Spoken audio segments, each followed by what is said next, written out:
Hi everyone, thanks for joining me today. I'll get started in just a quick sec. I'm just give a couple people some more time to log in, but we'll get ready. So if you want to get all of your ingredients together, if you're cooking along with me, or some popcorn just to watch along, I'll get started in just 2 seconds.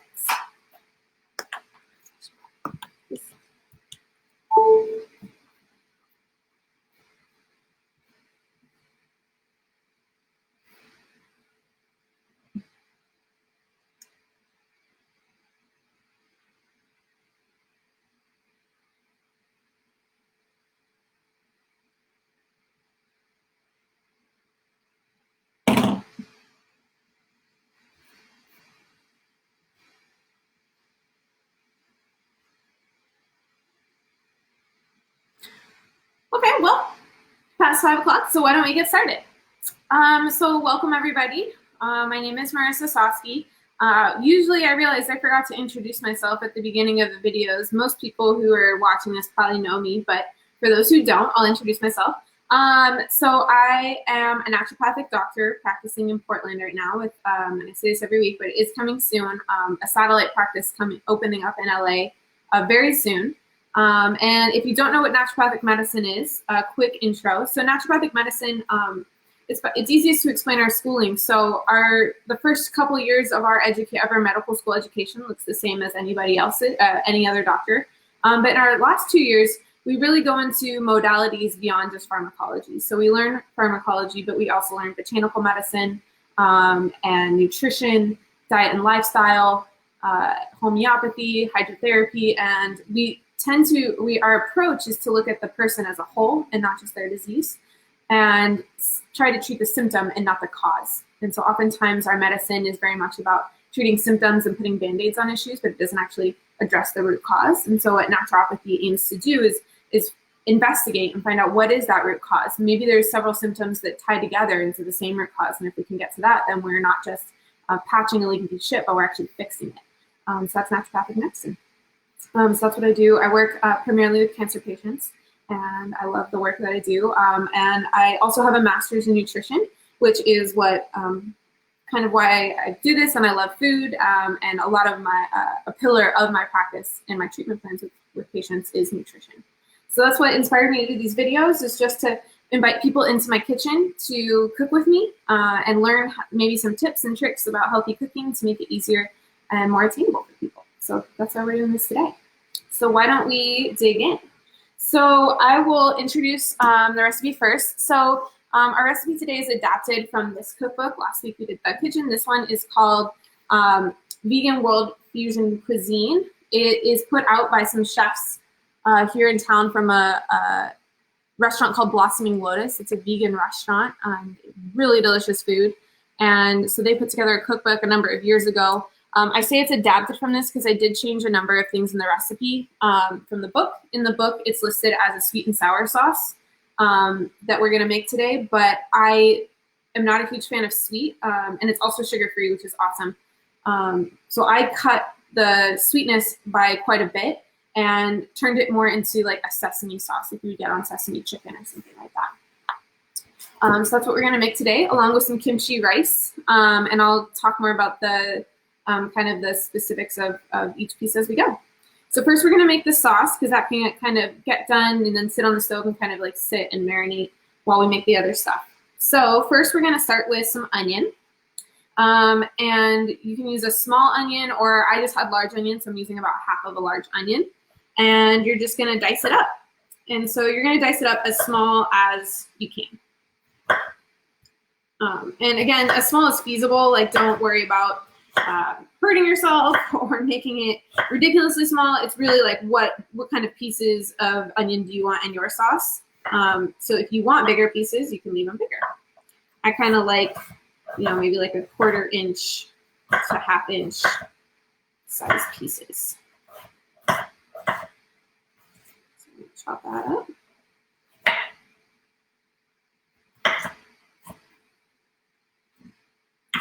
And then we're going to do the same thing with some red bell pepper.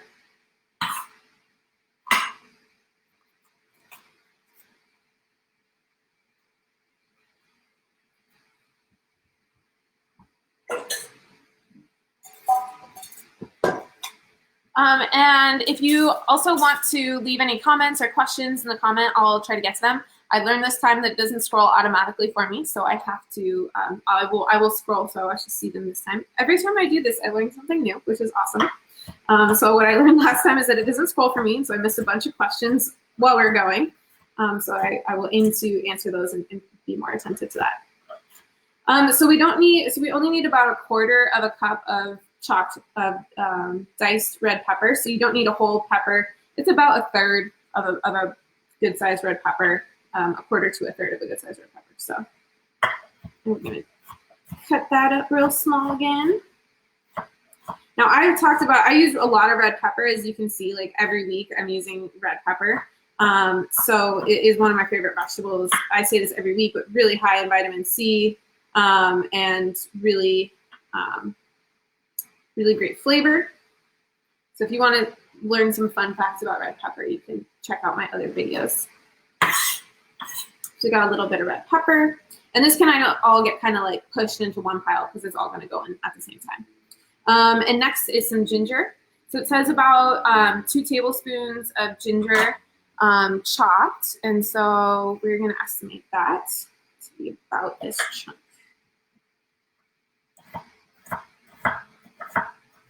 You can also grate ginger instead of having to mince it.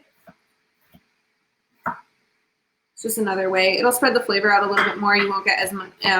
It's really like which consistency you want. Some people like big chunks of ginger to bite into in their sauce, and so you could leave chunks bigger. Or if you don't want to physically like feel any piece of ginger in your mouth, you can grate it, and then it'll get smaller, like with a like almost like a zester, but a slightly bigger holes than a zester.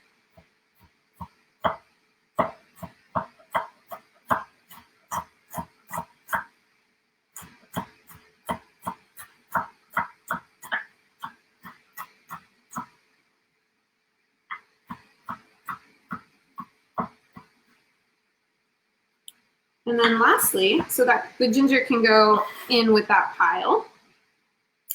And this is actually, I think, one of the first times I'm using ginger in one of these videos that I'm making. So I will talk a little bit more about it even as I'm preparing some of the other vegetables. But ginger is awesome.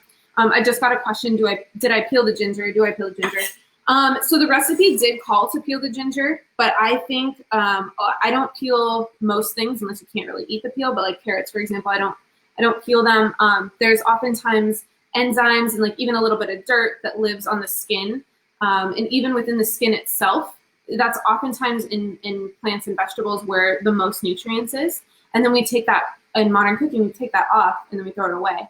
Potatoes is another great example. So I like to leave the skin on. And it'll get cooked enough that you won't really notice it, in my opinion. But you can take the skin off if you would prefer to take to peel it. For me, also, like peeling ginger is just kind of difficult because there's all these little nooks and crannies. So I say, why not?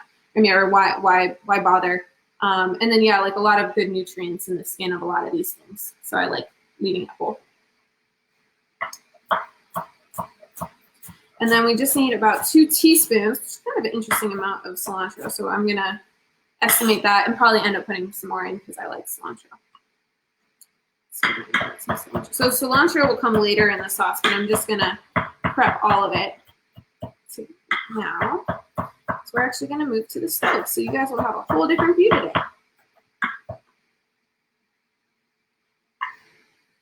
So we get the cilantro ready. And then since we're kind of doing a different setup with my recipes today where we're making a sauce and then we have to also make the other pieces, I'm just going to chop all of my vegetables right now just to get them done because then when we move, it'll just be ready and I won't have to go back and forth. So I'm going to chop the rest of my vegetables for the dish in total. And so for this, you can use any vegetables that you have around the house. I just have some vegetables that I need to use. So today I'm using onion, carrot, pepper, broccoli, and some daikon radish. This is a daikon radish. This is the top half. This was a monster. It's never this big, but it was like massive. And we made some kimchi a couple weeks ago, which is the kimchi we'll be using today. And So I just have the leftover of the radish. And so we're going to use that today.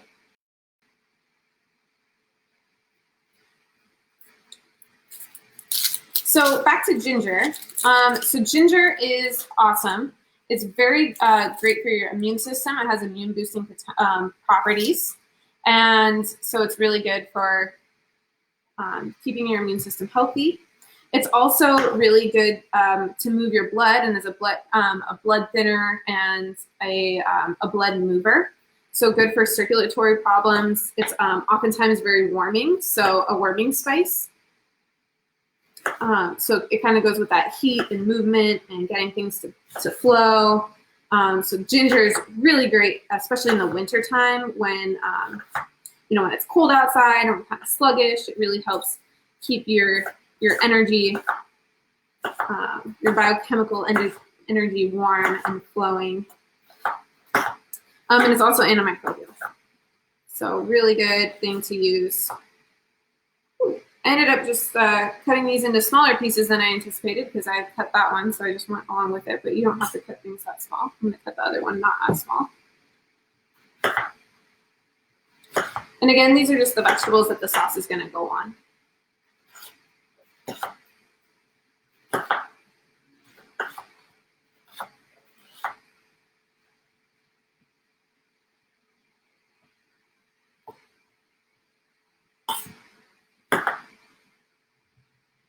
So to go along with my monster radish, I got some monster carrots.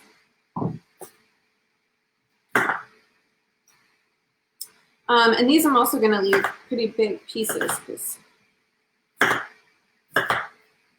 this is just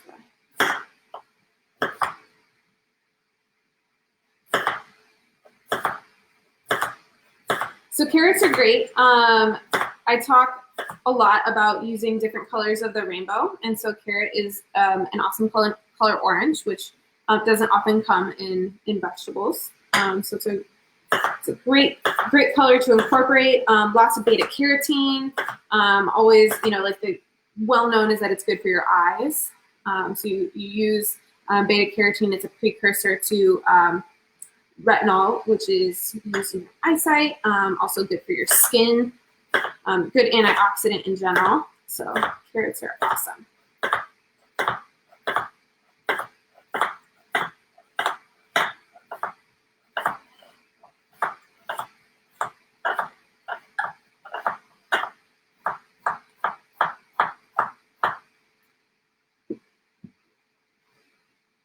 I haven't done it yet, but I usually like to eat while I cook. So it's kind of funny that it took me this long to put something in my mouth.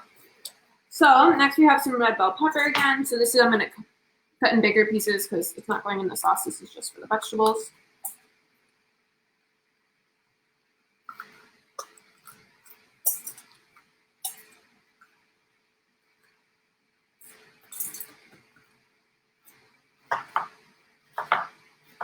So again, I'm going to do some bigger pieces.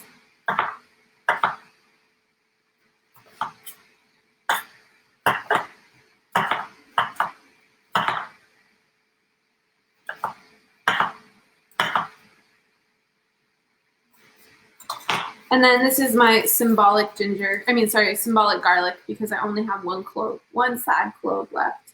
And I didn't want to go to the store just to get the garlic today.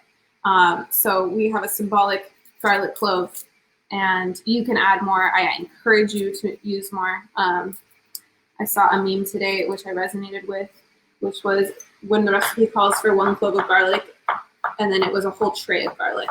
So that's usually how I like to cook, but we're going to go with just 1 clove today. So I'm going to cut it kind of actually in bigger pieces so that it's more of a main attraction. A radish.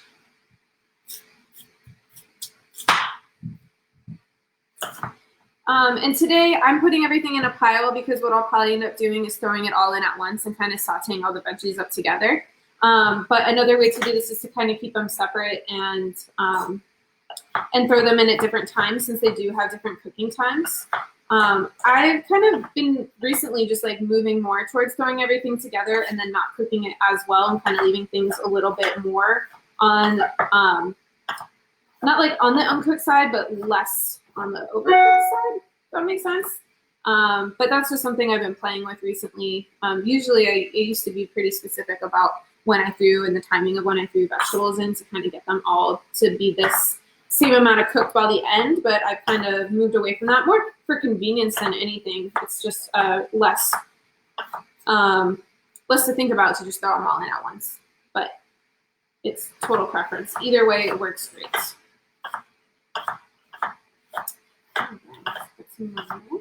Now this daikon radish is a super watery radish. If you've never worked with it, it's kind of fun. It's really good in kimchi. It's really good. It's definitely more in Asian cooking than anything else. So it's really interesting. And if you taste it, it's more on like the neutral, sweeter side of radish. It's not like a bitter radish like a red radish you would think of, or like a watermelon radish. They tend to be a little bit bitter, but this one's more on the sweeter side, so it's nice.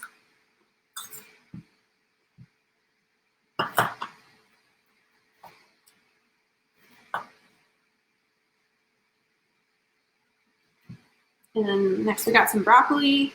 Always got to throw in broccoli. I realize I've been using the same vegetables for like the last few weeks, but I like these vegetables, so I'm going to keep using them. I'll try to switch it up though too.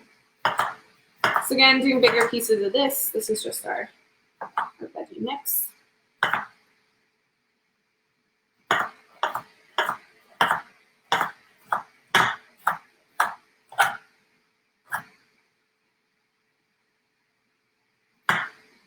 And again, like you can use literally any vegetable that you have in your fridge. These are just the ones I chose for today because that's what I had in my house to use up. But vegetables like this, to throw sauce on, you can literally do anything. Like zucchini would be really good, asparagus, green beans would be nice. Even if you did an eggplant would be awesome, especially with the sauce that we're going to make today. It'd be really good.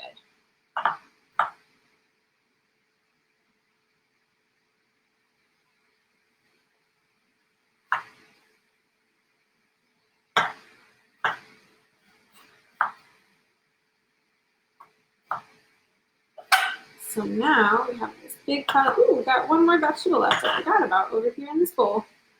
So the last vegetable that we are going to throw in today is some shiitake mushrooms.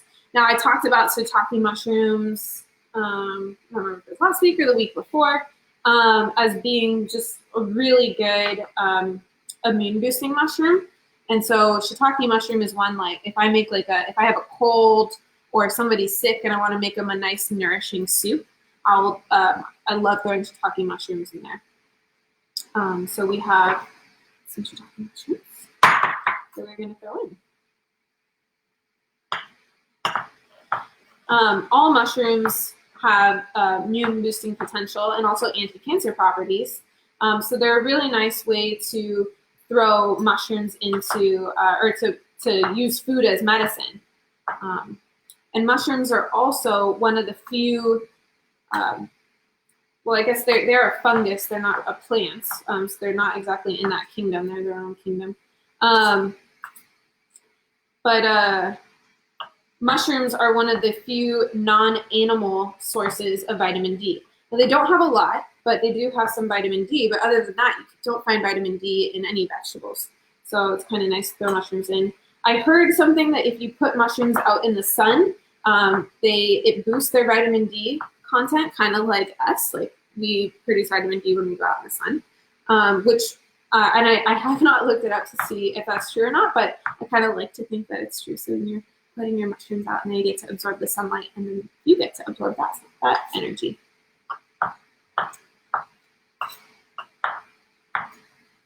Okay, so now we have a big pile of veggies and veggies for our sauce ready. So let's get ready. Let's get going on our sauce. So we are actually going to move over here.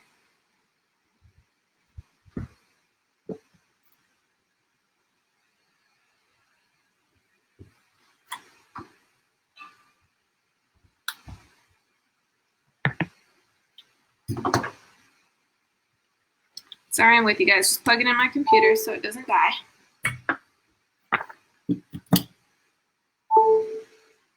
All right. So now we're ready to make our sauce. So we're going to start out by warming up some sesame oil in a small saucepan. So the one I'm using today looks like this. It's rounded. I really like this for making sauces because it's almost like a big bowl versus something that has more 90-degree angles at the side. It's kind of easier to stir in this, so I like this. Almost like a small wok. And then, sorry you can't see, this will move eventually, but this is all of our ingredients for the sauce. So we're going to get started. And we're going to use sesame oil today. Sesame oil is awesome because it has a pretty high smoke point. So it's really nice for sauteing things and vegetables. And so I'm going to use sesame oil like pretty much as the only oil I'm going to use today. So we're going to get that heated. And then once that's heated, the first step is to add the onions, peppers, and ginger and kind of get that sauteing. So we're going to start that first.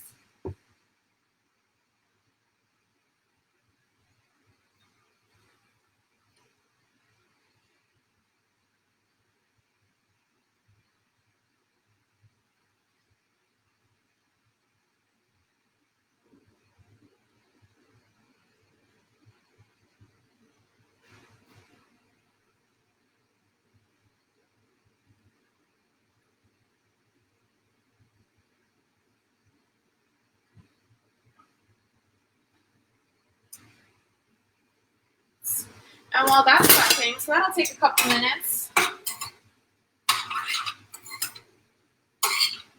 And while that's sauteing, I'm going to get our arrowroot mixture ready. So traditionally, you can use cornstarch, but some people have a sensitivity to corn or don't like using cornstarch.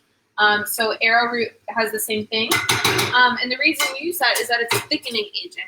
So when you mix, that's what gives sauces that like gooiness versus just being really thin. So if you have a sauce that you want to make thicker, you can add some arrowroot or some cornstarch to make it thicker.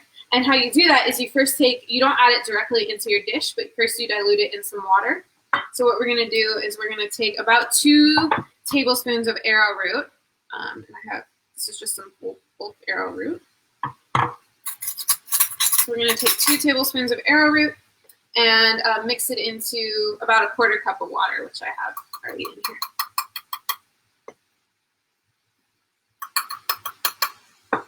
Mix that up.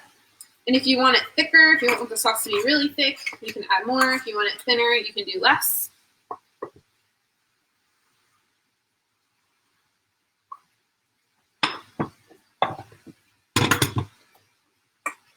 So that mixed together.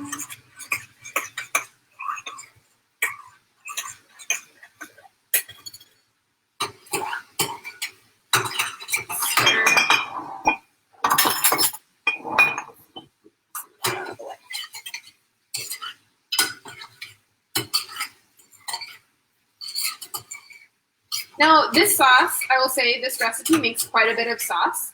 So what's nice is you can make big batches of this and then save it. So either freeze it or keep it in the fridge to use later in the week. It's a really good sauce for just about anything. So we'll get to this later. But I'm making some tofu today, so I'm going to show you guys how I like to fry tofu.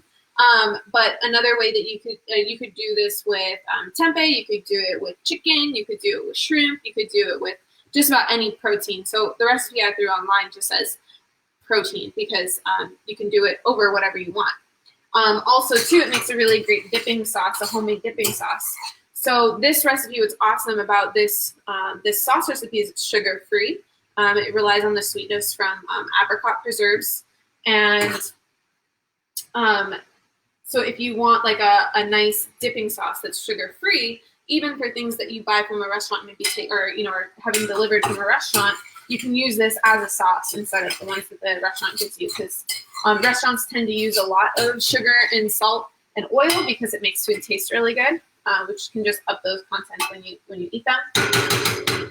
So making your own sauces is a nice way to, even if you're ordering from restaurants, cut down on your sugar and salt intake. All right, so those veggies are about ready. So the next thing that we're going to do is we are going to add the water and apricot preserves. So the original recipe called for 17 ounces. So this is a 10-ounce jar. And so a 17-ounce jar is, even bigger than this. And it called for all of that. And to me, I thought that was a little too much sweetness.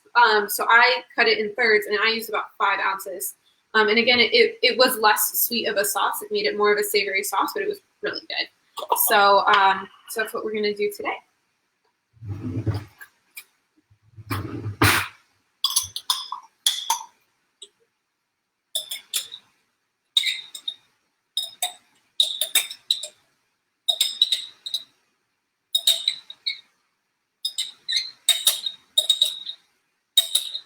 Throw the apricot preserves in. And the water.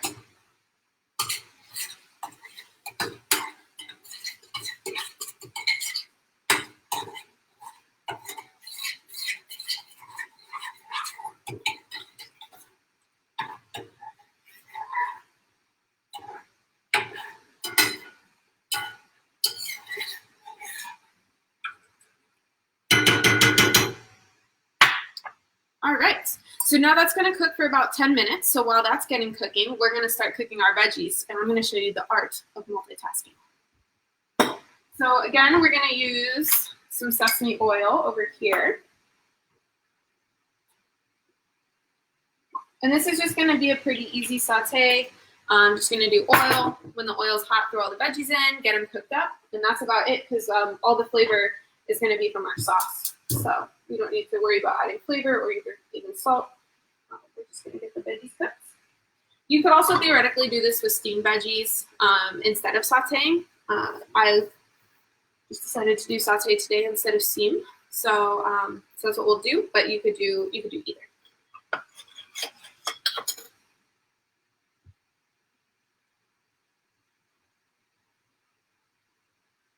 So usually what I like doing to see if my oil's hot enough is I'll take a couple things. So I'll back up. So the reason that you want to wait until your oil's hot to throw, before you throw in your vegetables is that some vegetables will actually absorb the oil and not just use it to cook, but it'll kind of internalize it, and it really dries out your pan and then things stick. So you want to wait till your oil's hot. Mushrooms are a great example of that. Mushrooms eat up oil quite a bit. But something like onion doesn't eat up as much oil, so I like throwing a couple pieces of onion into my pan, even as the oil is heating up, to use as like a gauge just to see when the oil's ready. So as that's heating up, I'm going to start prepping tofu, so I'm just going to cut it into chunks. So you see the art of multitasking, working on 3 different dishes all at once. So for this, I thought I'd show you guys how I do my standard fried tofu. So I'm just going to cut the tofu into cubes.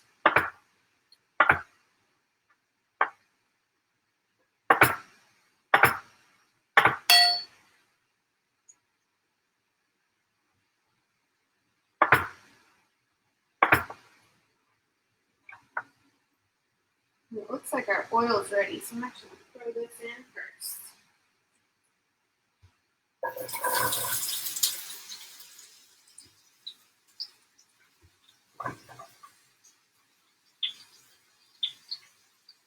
So again, just throwing everything in at once.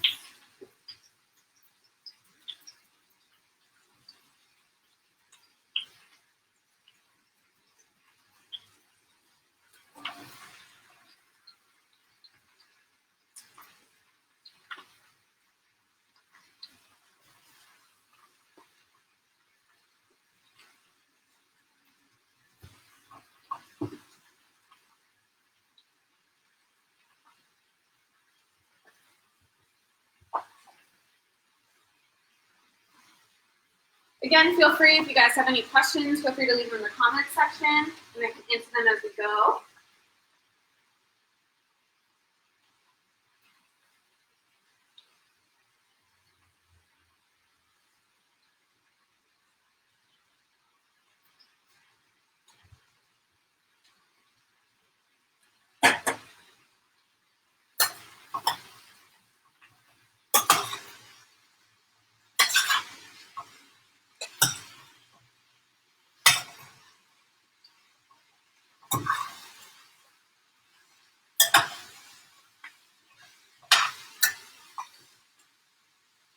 So I might have used this pan that's a little bit small compared to the amount of veggies I had today.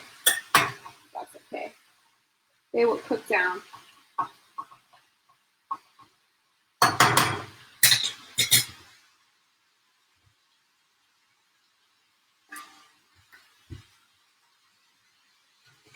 So we're going to stir our sauce.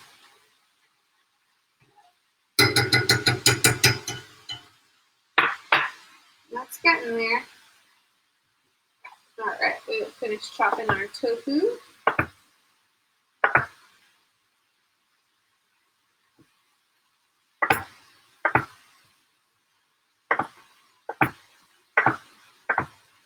So now our tofu's all cubed and ready to go. We're ready for that.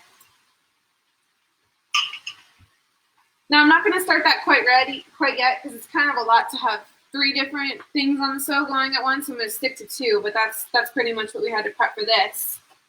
And then I might get started on prepping for the kimchi rice also.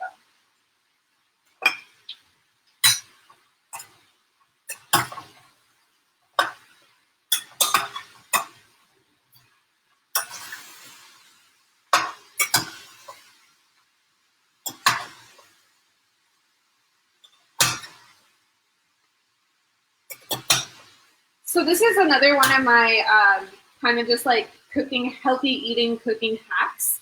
Is about once a week, what I'll do is cook up a big thing of vegetables, even if I don't have a specific dish in mind. Because what I love doing is just like having vegetables around. So like let's say for lunch, I don't have time to cook a full lunch, but I can grab like a microwave burrito or like a microwave something and add more vegetables to it. And so it's nice to have vegetables around just to throw extra vegetables into things and really upgrade the dish, especially if you're grabbing food from out or that you're not cooking from home. It's nice to have a couple extra vegetables just to throw in and make it healthier. So that's a nice little cooking hack, is just to once a week cook up a big thing of vegetables, various vegetables that you can just eat throughout the week. And they even make like really good snacks just on their own, maybe with a little bit of sauce on them. And that's a really good thing just to have around. So we got another question. What sweetened the apricot preserves is not sugar? Ooh, that's a great question. So we use sugar-free preserves. And oftentimes they'll say, so like this one is just fruit spread. That's what it's called. It's also organic. So what they use instead is grapefruit juice to sweeten it instead of refined sugar. And that can be nice. Grapefruit juice is still pretty high sugar content in terms of sugar, but it's less processed than cane sugar, and also is not your body. It breaks down a little bit differently in your body, and so using things like a fruit juice sweeteners is still, to me, better on the totem pole of sweeteners than using cane sugar.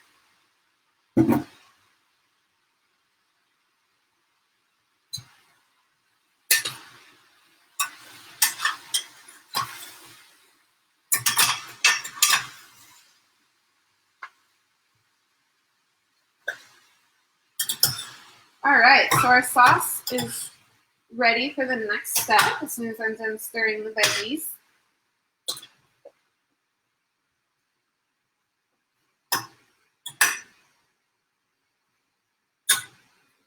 All right, so the next step for the sauce is to add the arrowroot and mix that for 2 minutes. And you want to continue stirring when you add the arrowroot to really get it mixed in, because it's going to start thickening up your sauce. And so you want to make sure that it's mixed in and continue to mix in. So I'm going to turn my heat down pretty low. And we're just going to throw this in as we mix.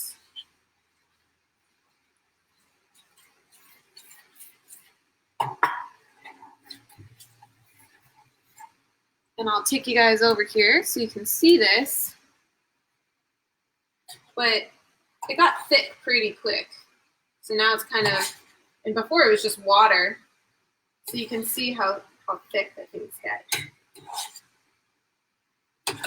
So we're going to keep cooking that, or keep stirring that. And while we're here on a field trip, I'll show you our beautiful veggies. Sorry, the lighting is a little off, so.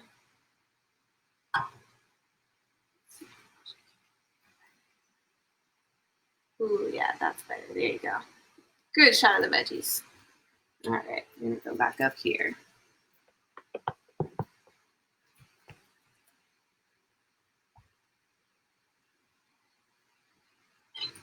So we're gonna keep stirring this for a couple minutes.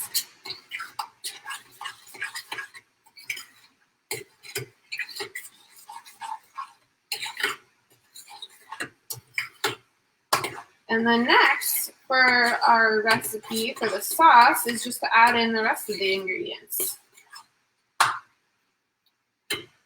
So we're going to start with about 5 tablespoons of tamari. You don't have to add in that much if you want it a little less salty. This definitely adds a saltiness to it. So you can add less. If you want it more salty, you can add more.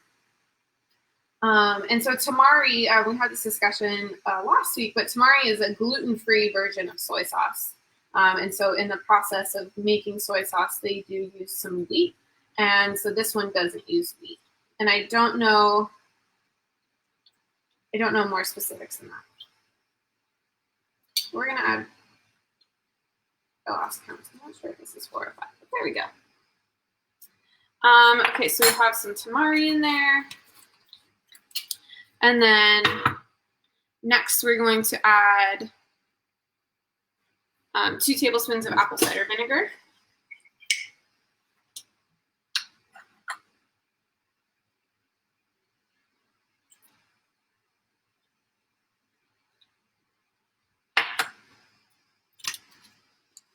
And then 1 tablespoon of miso paste.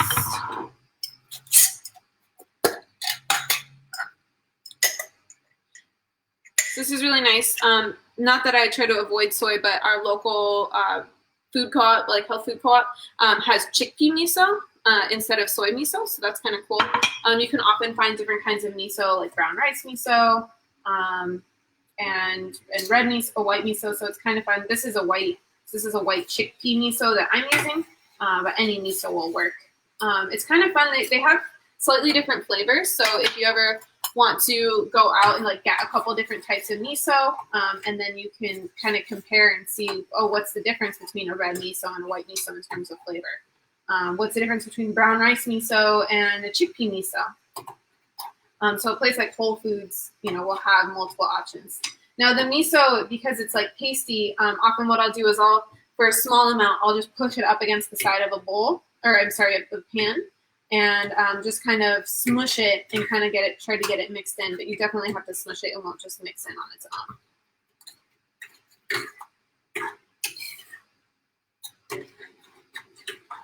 And I'm going to take a quick break and stir our veggies over here.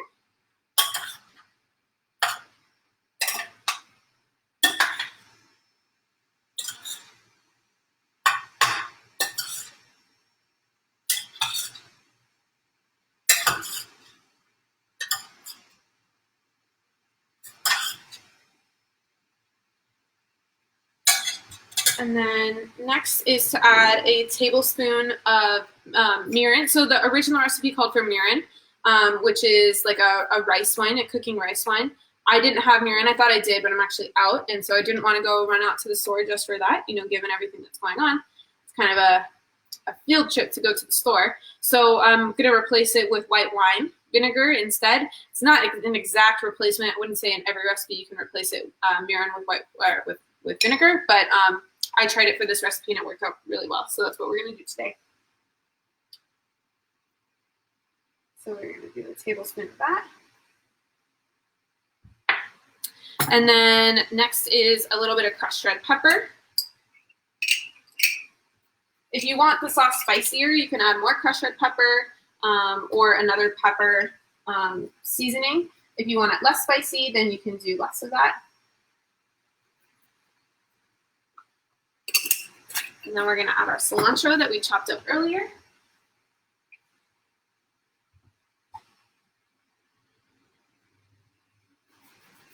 And lastly is some sesame seeds.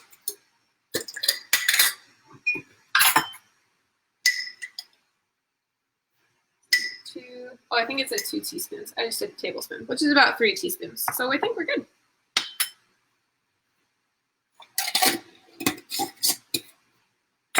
All right. So we are all good for our sauce. So that's all the ingredients that is going in our sauce. And so now we just get to mix it all together.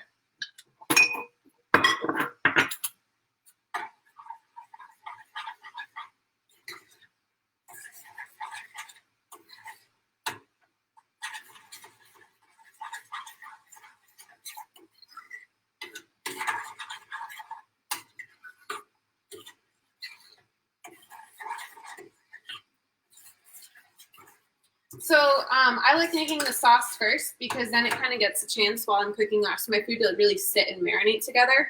Oftentimes sauces are even their best the next day because the flavors have really had a chance to open up. So once everything is stirred in, and we're just going to turn it on super low heat and let it chill while we cook the rest of it. So I'm going to stir these veggies one last time. And then they look just about done too. So I'm going to turn the heat off, stir them one more.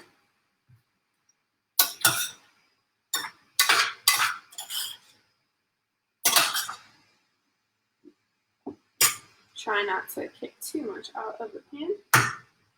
And then we're just going to set this back here so we can cook the rest of our food.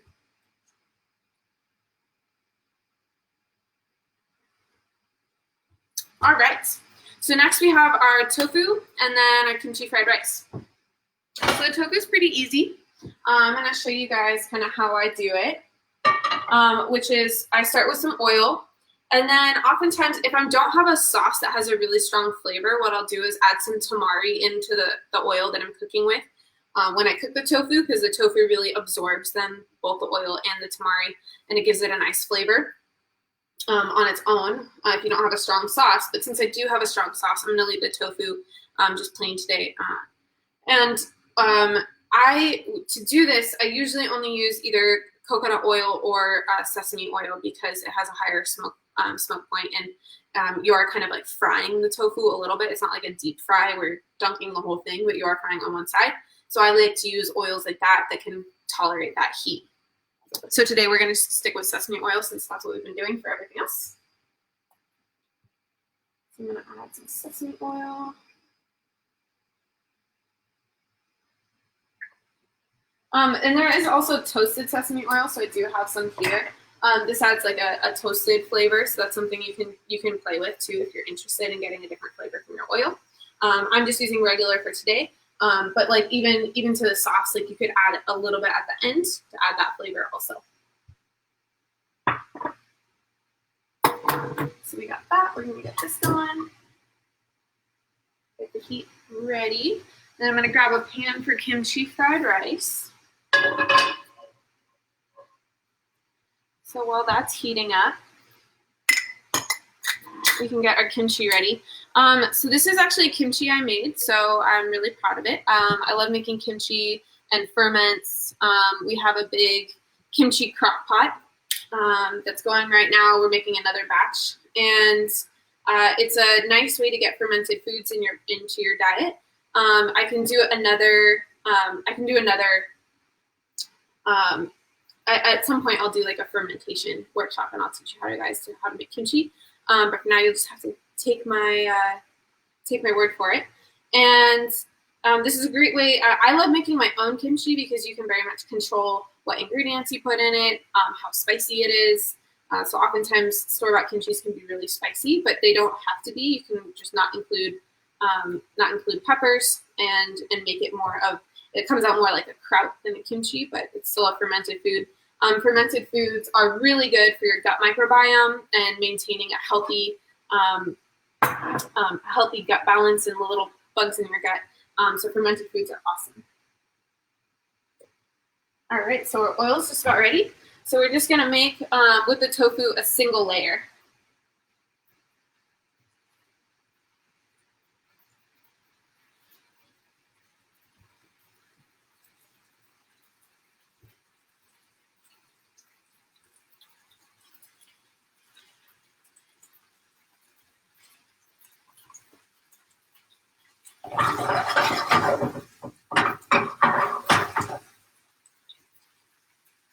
So I'll do another little field trip so you can see what I'm talking about.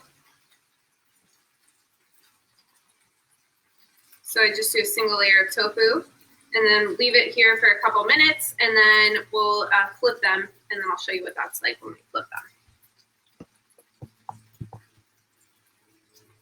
All right, so now we're gonna do kimchi fried rice. That's just gonna kind of sit there and get a little fried on one side. So what we're gonna do, you need about a cup of kimchi for 2 cups of cooked rice. And also what you want is you want to reserve the liquid because you're gonna use that. So you can strain out the liquid, and just gonna use the lid. So you're gonna strain out the liquid, and this is a little bit more than a cup of kimchi in this jar, so we're not gonna use all of it. And then you're gonna dump out your kimchi. You're gonna dump out your kimchi onto a cutting board. And you can leave it in big pieces, but what I like doing is actually cutting it up a bit smaller, into like some smaller bits. But you can leave it like this also if you want bigger pieces. So I'm gonna chop it up.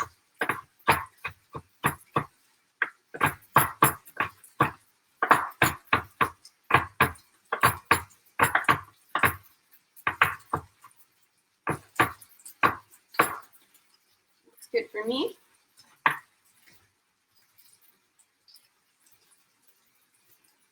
And then we're going to do sesame oil again for this. So we're going to add some sesame oil. Get that started. And then tofu's cooking away. Now, kimchi fried rice is awesome because so often we go to restaurants, Asian food restaurants, Chinese restaurants, and this is at least my experience, is I'm always left over with so much rice because it's a cheap ingredient for them to throw in. So I always have all this white rice, and I don't know I want to make it a little bit more interesting than just eating white rice. So I love making kimchi fried rice with just leftover Chinese food, or leftover, this is actually Thai food, leftover delivery food rice, and I think it's a nice way to like enhance your culinary experience instead of just eating it plain. So this is what I like to do.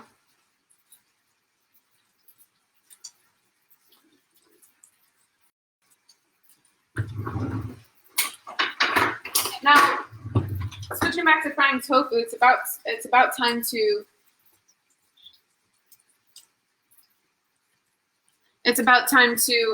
flip the tofu. And I like to use a non-stick pan for when I'm frying tofu. I find when I use a stainless steel, it always gets stuck. And so doing something with a non-stick is just easier. So I'm going to start flipping them. And this can be like a tedious process of making sure you get them all flipped, but kind of get used to it so you get your flow down.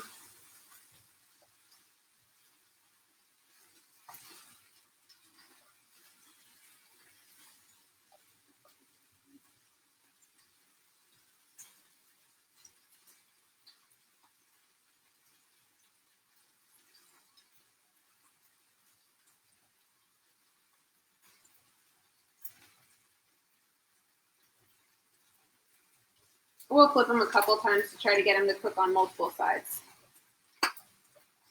All right, and now this is just starting to heat up.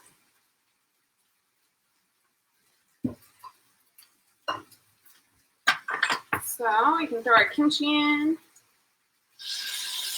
And we're just gonna saute it for just a couple minutes, not very long.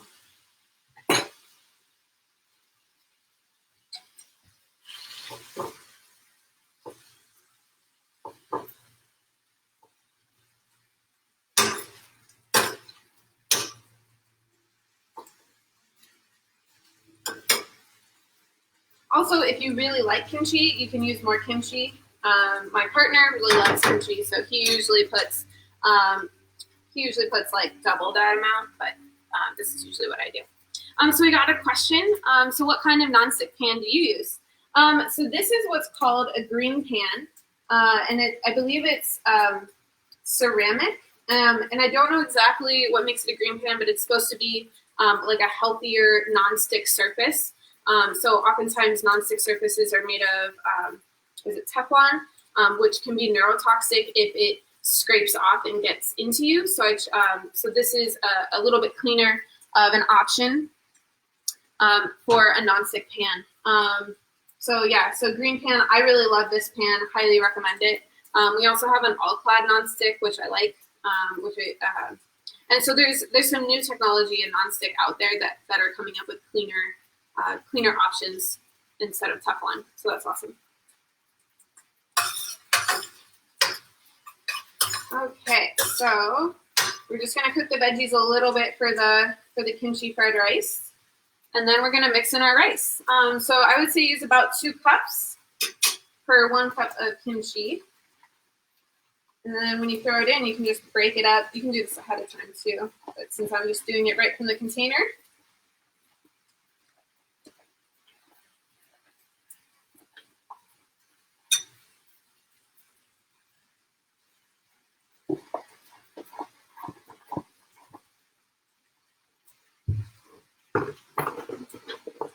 Actually have a couple nights worth of takeout rice to use.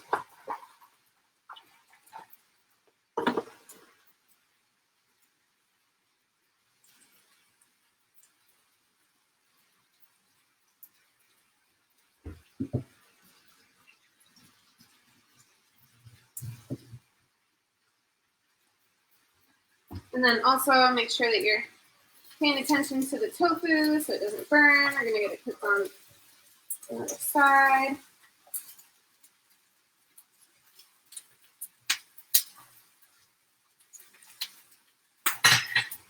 Get this cooked in.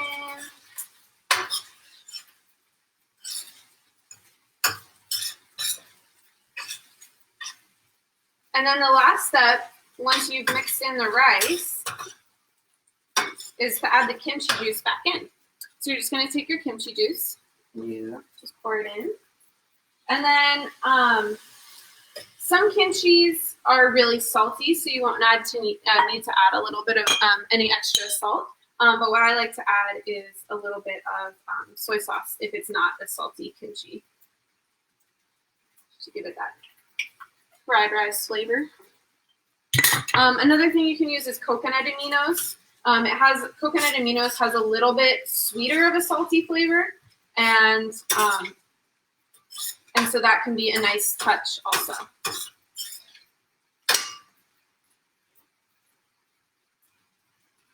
And then you just fry it up, saute it for a little bit, and our tofu is looking just about done. So I'm going to shut this off. Now, I don't own a deep fryer, but theoretically you could deep fry your tofu too.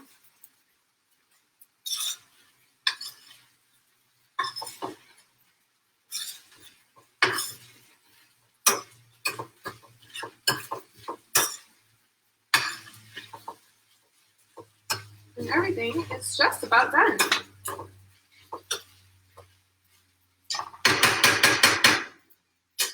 So we'll take another field trip over to the stove so I can show you guys this. So this is what our kimchi fried rice is looking like. And that's what our tofu is looking like. So now you can see it's cooked on most all the sides after we stirred it up a little bit. You can see most of the oil is gone. So this is a little bit less of a fried, and sometimes I do a little bit more oil and it gets a little bit more fried. That's what our veggies are looking like. So they're all cooked and ready to go. And this is our sauce, just stewing ever so slowly. Almost ready.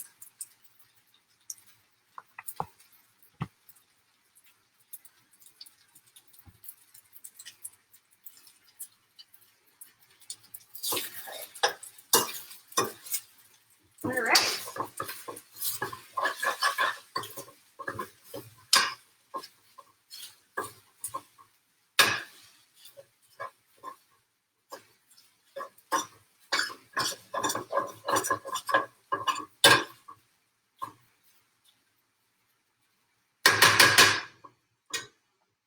All right, well, everything's ready, so why don't we dish up?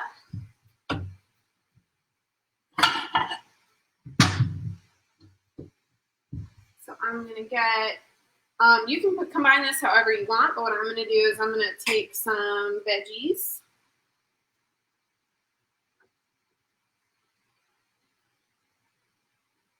And throw some tofu on top of the veggies. And one thing you can do is you can also just like add sauce now that the tofu is done. Just like add sauce straight to the tofu. If you just want it on that, and then you can throw that, or you can mix everything together. But since it's such a big batch of sauce, I'm just going to mix it on my plate. But if you were serving this to other people, you might want to mix it ahead of time. And then we're going to take our sauce, stir that up. Also, if you let the sauce sit for a while, it might get like a layer on top of it. That's from the arrowroot or the cornstarch. Totally not a problem. That's normal. So you're just going to stir that in. Dump some sauce right on top of that.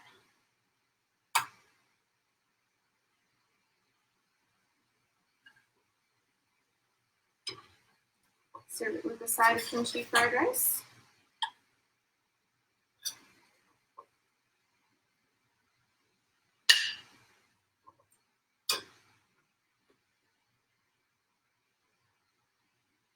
Add a sprig of cilantro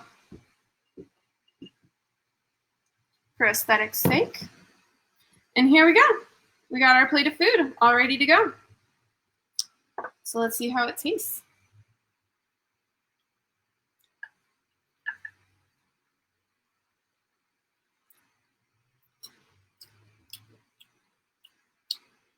Came out good today. All right, well, thank you guys so much for joining me today. As you see, I've been trying to pick recipes that you can make in about an hour. I think that is a reasonable amount of time to prepare, both from start ingredients to end product. So I will continue trying to keep it within under an hour. I got a request last week to choose a recipe that has less ingredients. Sorry that this week was quite a number of ingredients.